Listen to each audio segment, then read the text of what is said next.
Everybody, welcome to JLB Sports TV. I'm Justin Block, and this has been a pretty slow weekend in sports. Obviously, everybody in Europe is off on the international break, so there's no new Liverpool game this weekend, and the NFL season really hasn't started yet, so not much to talk about, but I figured it'd be a nice time to review Liverpool's transfers over the summer.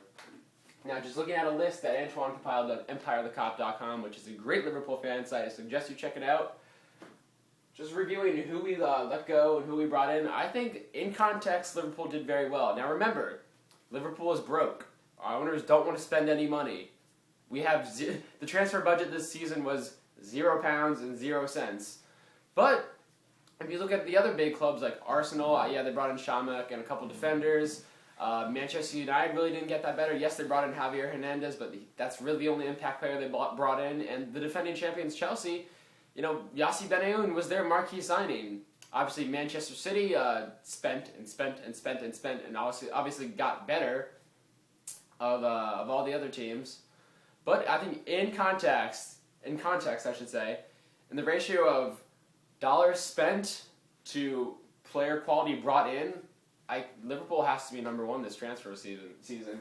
Because you just look at what they brought in. Yeah, John Joe Shelby, a great young player they brought in from Charlton Athletic, scored that great free kick goal for the Englands and the U19s this past week, so he's a great prospect to look forward in the future. Milan Jovanovic, free transfer. He was a free agent. Looks to be a great signing thus far for Liverpool. He's had a hiccup the past couple of games, and I don't know if he'll be in the starting 11 next week, but he's a great signing, very electric left winger. Obviously, Joe Cole, who was kind of the marquee signing for the entire transfer window.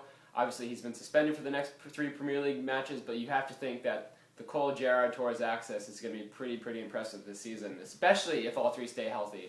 But that is a big if. Danny Wilson, 19 years old, another great prospect. Probably will replace Jamie Carragher one day in the heart of the defense. He started every single game for Rangers past season, not every game, but to be in the Scottish Premier League, starting basically every game for a club like the Rangers at age 18, very impressive for Danny Wilson.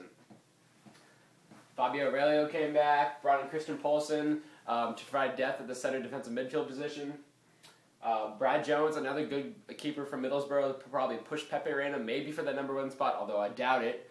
But he's a good guy to look for in the future. Obviously, Raul Meireles, who should be Javier Mascherano's direct replacement. I think he's a fine signing. He's not Mascherano by any stretch of the imagination, but he's a guy that can actually pass the ball and score some goals, which we all know Mascherano doesn't do exceptionally well. And then the last big signing was Paul Konchesky. He's our big left-back signing. It is what it is. He'll provide decent cover at left-back for most of the season. Pretty good going forward. So I think if you look at the ratio, of money that Liverpool spent this season, which was absolutely nothing. In fact, according to Antoine's estimates, and these are just rough estimates, Liverpool pocketed £13 million. And who did we really lose? All right, Mascherano, but we all expected him to leave. Yassi Benayoun, but Joe Cole's a better player than Yassi Benayoun. I think we can all agree on that. We lost Albert Riera. Well, he didn't really want to be here. And, Aquilani was sent out on loan, which I think just does not make any sense in my mind, but, in Hodgson we trust, I guess. And just looking down, that was really it. Sue was out to Galaxy on loan, so we really didn't lose that many major players. We could have probably lost more. Obviously, Gerrard and Torres could have left, and I thought Torres was going to leave for a little bit. But, again, just looking, the players that we brought in and the players we lost, and compared to the £13 million that Liverpool gained to help make up the debt, I think this has been an absolutely outstanding transfer season for Roy Hodgson, his first season at the Liverpool helm. Obviously, it would have been nice to have some money to spend, but these are tough times, and until a sale happens, hopefully within the next couple of months,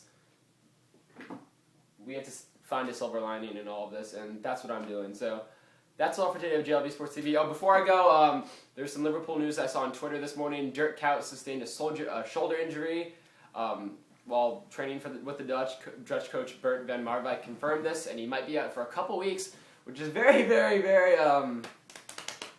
worrisome.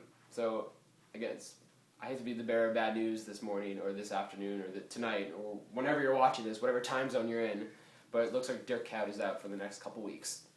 So that's all for today at JLB Sports TV. I'm Justin Block, and have a great weekend, guys.